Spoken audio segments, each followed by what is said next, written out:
तर इंधन मिळेल की नाही या भीतीनं 20% मागणी वाढली असं मुख्यमंत्री फडणवीसांनी म्हटलंय। पुरवठ्यावर ताण येण्या इतपत साठेबाजी करू नका असं आवाहन देखील मुख्यमंत्र्यांनी केलंय। पेट्रोल डिझेलच्या प्रश्नावरून मुख्यमंत्री फडणवीसांनी हा सल्ला दिला आहे। आपल्या इथे पेट्रोल डिझेल आपण देण्याचा प्रयत्न करतो।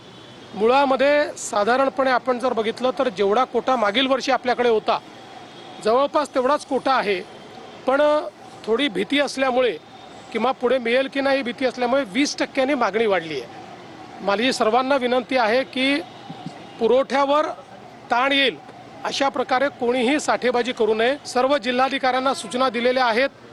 काही पर्टिक्युलर गावांमध्ये काही पर्टिक्युलर ठिकाणी मात्र जास्त हिंसक अशा पद्धतीचे त्या ठिकाणी प्रवृत्ती दिसते आहे। तिथे पोलिसांना देखील सांगितलेलं आहे की त्यांच्यावर कारवाई केली पाहिजे। आज पण येताना मी पाहिलं पेट्रोल पंप सगळे बंद होते। सरकार जे आहे ते म्हणतंय की आपल्याकडे मुबलक साठा आहे पेट्रोल डिझेलचा, मात्र मग अशी टंचाई का निर्माण होते? पण मग ठेवलाय कुठे तुम्ही?